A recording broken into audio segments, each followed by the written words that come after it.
우리 가정에서 예배드리는 모든 분들 주의 이름으로 축복합니다. 오늘 성경에 보면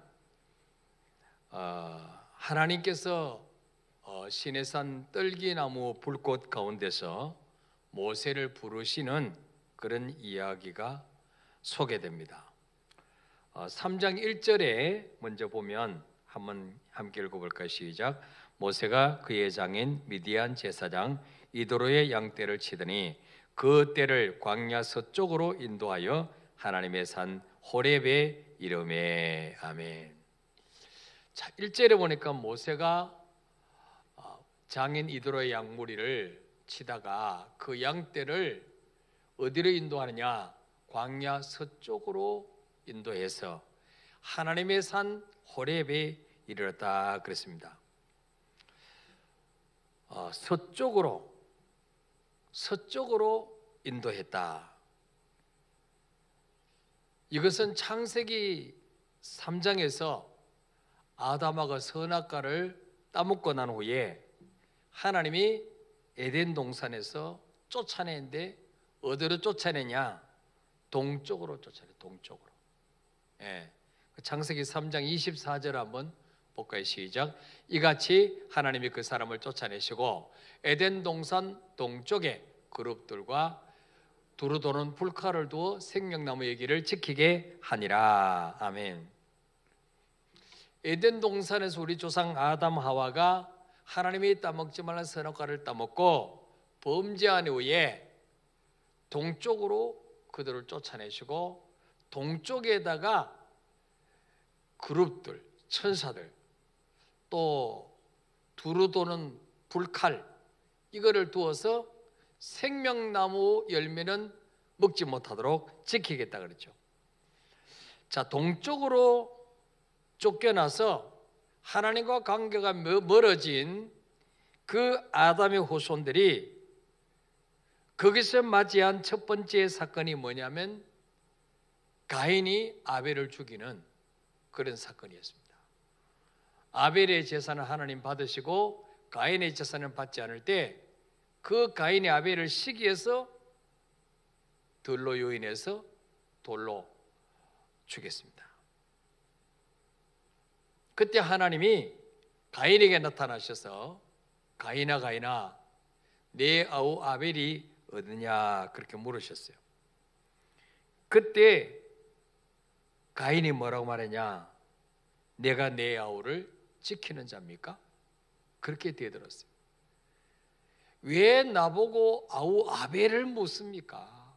주님 아시잖아요.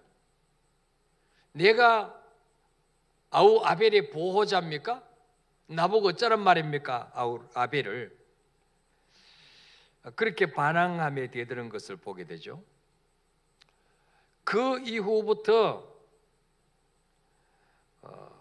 이웃과 형제의 고통에 대한 외면, 무관심, 이것은 타락한 인류의 전형적인 특징이 됐습니다. 오늘 성경에 보면 세계 최대 강대국인 애굽은 이스라엘 백성을 압제하면서 그들이 너무 괴로워서 하나님께 고통 속에 부르짖었는데 애굽의 왕은 그들의 부르짖음에 귀를 닫았습니다. 너희는 노예니까 너희는 그렇게 고통당해도 돼. 하나님의 형상으로 만들어진 인간의 존귀함에 대해서는 완전히 무시를 했습니다. 자, 이제 모세는 서쪽으로 향하여 하나님의 산 호렙에 이르게 됩니다. 하나님으로부터 범죄함으로 동쪽으로 쫓겨났던 인류에게 회복과 구원의 서막이 열리고 있는 것을 보게 됩니다. 이러한 구원은 하나님께서 신음하고 있는 이스라엘 백성들의 호소를 들으셨다는 사실에서부터 출발합니다. 자, 7절 한번 읽어볼까요? 시작. 여호와께서 이르시되 내가 애굽에 있는 내 백성의 고통을 분명히 보고 그들이 그들의 감독자로 말미암아 부르짖음을 듣고 그 근심을 알고. 아멘. 자, 우리가 믿는 하나님은 어떤 분입니까? 코로나로 힘들고 어렵다고 내 사정을 모르시는 분이 아니에요. 내 고통을 모르시는 분이 아니에요. 내가 애굽에 있는 내 백성의 고통을 분명히 보고 있다. 그리고 그들이 그 감독자 때문에 부르짖는 건 내가 다 듣고 있다. 그들이 뭐 때문에 근심하고 걱정하는 내가 다 알고 있다. 그렇게 말씀하고 있습니다. 오늘도 우리 하나님은 우리나라뿐만 아니고 전 세계 모든 민족들이 뭐 때문에 고통당하고 있는지, 뭐 때문에 살려달라고 부르짖고 있는지, 뭐 때문에 우리가 근심하고 낙심하고 있는지 다 보고 계시고 듣고 계시고 알고 계신다는 사실입니다. 그리고 보고 계시고 듣고 계시고 알고 계시는 거로 끝나지 않고 8절에 보니까 뭐라고 말씀합니까? 내가 내려가서, 하나님은 애굽의 감독자로 인하여 고통당하고 있는 이스라엘 백성을 건지시기 위해서 내려오시겠다는 거예요. 그리고 그들을 애굽인의 손에서 건져내시겠다는 거예요. 건져내서 어디로 인도하신다는 거예요? 적과 꿀이라는 가나안 땅으로 데려가겠다, 그렇게 말씀하십니다. 바로 예수님도 하나님 떠나서 죄와 가난과 질병과 고난 가운데 시달려 고통당하는 인생들을 보시고 우리를 구원하러 내려오셨어요. 그게 성탄절이죠. 예.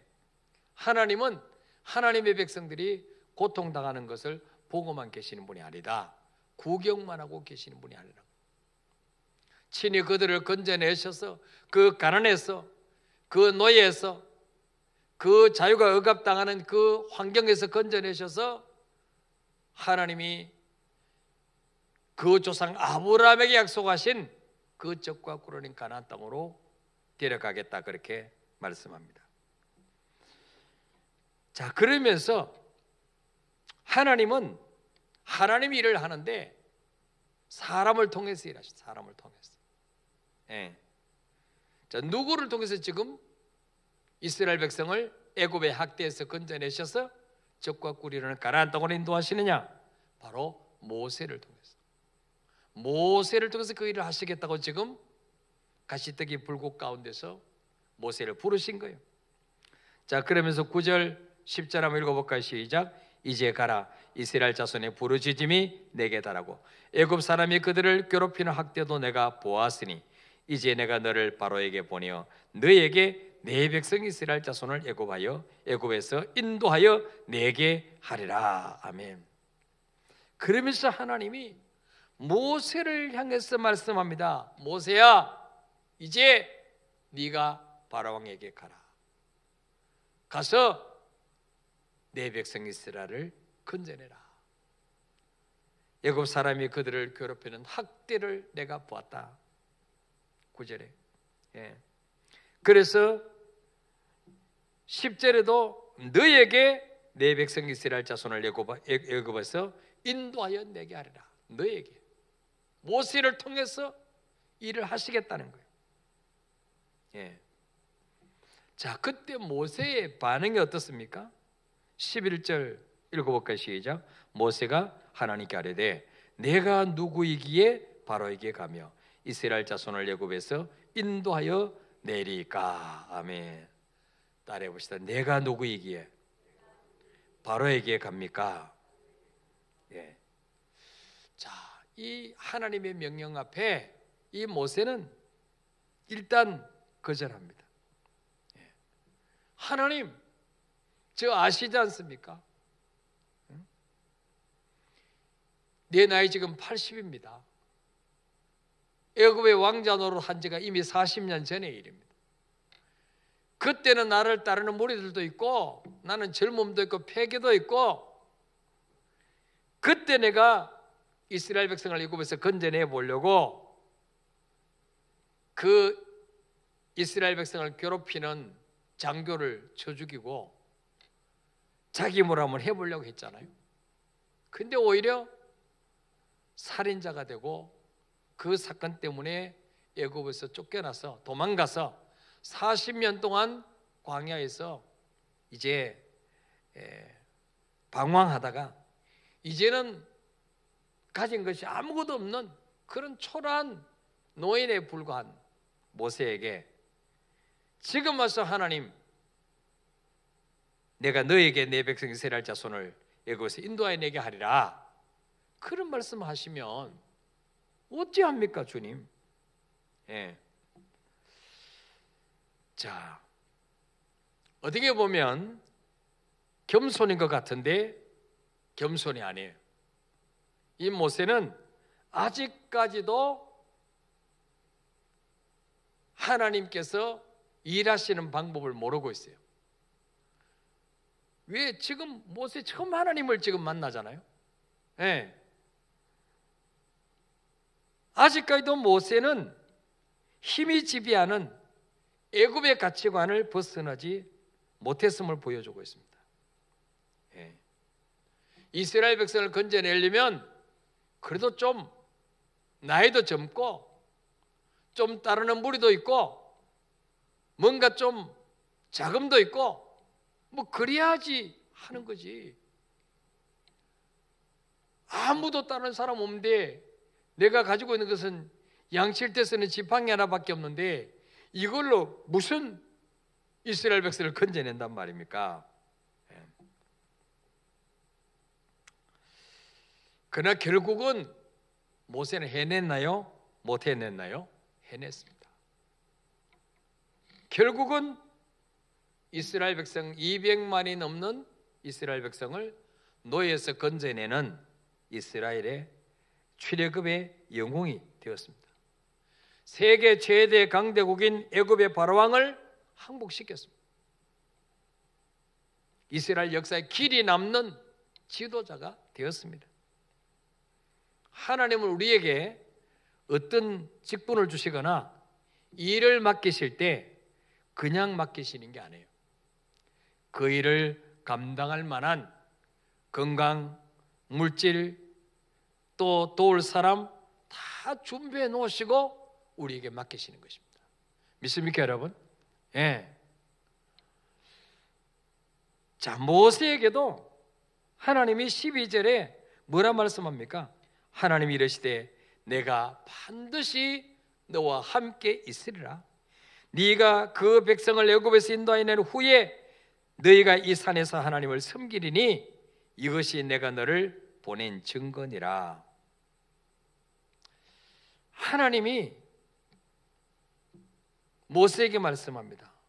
모세야, 네 힘으로 하라는 거 아니야. 내가 반드시 너와 함께 있으리라. 그리고 이 백성을 여기서 건져내어서 지금 너를 만나는 이 시내산, 시내산에서 나를 경배할 때가 올 거야. 그 시내산은 애굽에서 나와야 올 수 있는 곳이에요.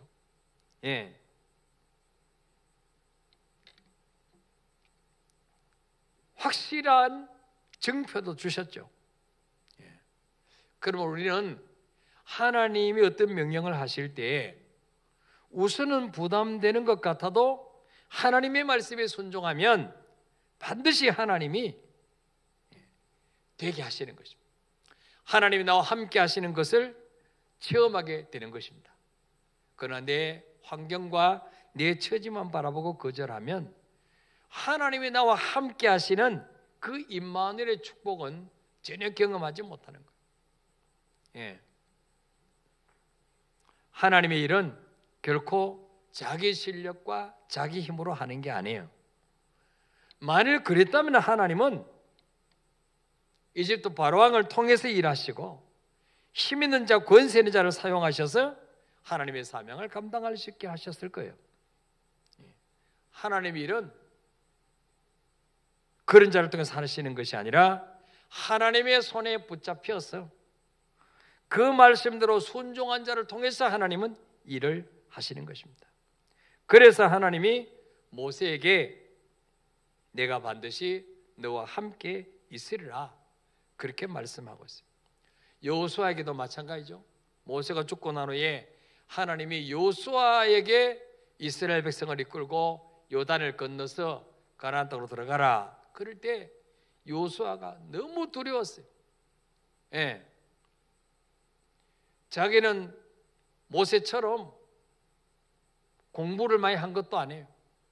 모세는 그래도 애굽에 대학을 나왔잖아요. 왕궁에서 자랐잖아요. 본계에 있잖아요. 군사를 통솔하는 것도 배웠잖아요. 요수아는 노예 아들로 태어나서 아주 무식한 사람이에요. 그저 모세 가방만 들고 따라다니는 40년 동안. 그래서 너무 두려운 거죠. 왜? 그 능력 있는 모세가 이끌어가는데도 이스라엘 백성들은 조금만 힘들면 원망불평하고 모세를 죽이려고 돌을 들고 덤벼들었잖아요. 이걸 여호수아가 너무나 잘 봤거든요. 근데 모세에게 비하면 나는 100분의 1도 영향이 안 되는데 나보고 어떻게 이 백성을 이끌고 가라 그럽니까? 그때 하나님이 긴 말하지 않으셨어요. 내가 모세와 함께 있던 것처럼 너와 함께 있으리라. 이 한마디면 끝나는 거예요. 지금 우리 삶도 마찬가지예요. 지금 뭐 내가 가진 것도 없고 뭐 돈도 없고 건강도 없고 아무것도 없다 할지라도 주님이 함께 하시면 다 해낼 수 있는 줄 믿으시길 바랍니다. 하나님은 지금도 여전히 이 코로나 때문에 신음하는 하나님의 택한 백성들, 고난당하는 사람들에게 관심이 있습니다. 모세에게 네가 가서 내 백성을 저 고난에서, 저 가난에서, 노예살에서 건져내서 적과 꿀이는 가나안 땅으로 인도해라 말씀하신 것처럼 우리에게도 우리 주변에 지금 너무 힘들어하는, 그래서 지금 이 코로나 때문에 자살자가 늘어나고 있어요. 한 그릇도 힘드는데 이것 때문에 더 힘든 분들이 많이 있잖아요. 그래서 주님께서 우리에게 말씀하시는 것입니다. 너희들만 기뻐하는 성탄절 대면 무슨 소용이 있겠느냐. 하나님을 알지 못하는 사람들에게도 정말 이 성탄절은 좋은 날이구나, 기쁜 날이구나, 행복한 날이구나, 이걸 알 수 있도록 너희들이 좀 일을 좀 해주지 않겠니? 주님 말씀하시는 거예요. 이번에 하나님께서 저에게 이 코로나로 어려움 당하는 이웃들에게 좀 섬겨라 이런 감동을 주실 때에 사실 그저께 결산을 해보니까 작년보다 재정이 줄었어요. 당연하죠. 뭐 예산보다 많이 미치지 못합니다. 여전히 또 부친이 있습니다. 그렇지만 이게 주님이 기뻐하시느라면 주님이 반드시 도우실 것이다. 이 확신이 있기 때문에 제가 여러분에게 제안한 것입니다. 그래서 이번에 우리 행정기관에서 51명의 그 아이들, 한부모 아이들, 다문화가정 아이들 명단을 뽑아줬는데 우리 부목사님들이 3명이 이제 나누어 갖고 연락을 하는데 어떤 가정은 아이가 뇌병변, 그래서 계속 대소변을 기저귀로 이렇게 받아내. 뭐가 필요합니까? 물어봐요. 기저귀를 사다. 기저귀를. 어떤 가정은 엄마 혼자 키우는데 애가 4명이에요. 근데 아이들 내복을 좀 사주면 좋겠습니다. 어떤 가정은 우리 아이 책상이 없습니다. 책상 사주면 좋겠습니다. 어떤 아이는 중학생이 됐는데 스탠드가 없습니다. 스탠드 하나 사주세요. 어떤 아이는 나이키 운동화 하나 사주세요. 별별 하게 됐어요. 어떤 가정은 에어프라이 하나 사주세요. 뭐 별별 사람들이 다 있어요. 근데 참 감사하게도 또 우리 독거노인분들 거의 한 24대 가정 이렇게 하면 거의 80여 가정을 이제 도우는데, 아직 우리가 성탄절 되지 않았는데 벌써 성도님들이 이렇게 온라인으로 성탄헌금을 보내는 분들이 많이 있어요. 오늘 저녁에도 우리 교회 나오지도 않는 분이 또 보냈어요. 아이들 이름으로, 우리 아이들 이름으로 10명의 아이들을 우리가 돕겠습니다. 네. 얼마나 감사한지. 하나님 일은 돈으로 하는 게 아니구나, 인간의 계산으로 하는 게 아니구나, 하나님이 감동 주실 때는 이미 다 준비해 놓으셨구나, 우리는 순종만 하면 일은 주님이 하시는구나. 네. 이걸 정말 깨달았어요. 이번에 우리가 주님 어떻게 일하시는지. 네. 그래서 우리 부교육자들이 일일이 가정마다 전화를 하면서 필요한 게 뭡니까? 이렇게 정말 물을 때, 어떤 가정에는 아이 3명이 있으니까 1명만 사주면 2명의 시험 들잖아. 그 3명 다 사줘야 돼. 4명 있는 가정은 4명 다 사줘야 돼.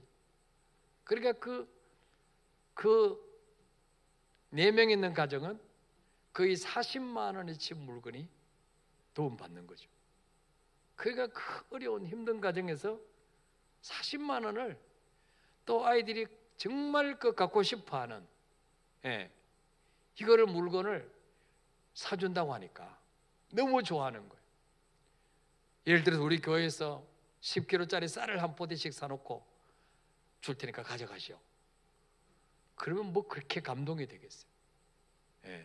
근데 평소에 정말 자기들의 힘으로 사줄 수 없는 것, 그걸 자녀들이 그렇게 갖고 싶어하는 것, 이걸 우리가 사주면, 예를 들어서 나이키 운동화 몇 미리, 색깔은 어떤 거, 모델은 어떤 거, 아이 사진 찍어서 보내왔어.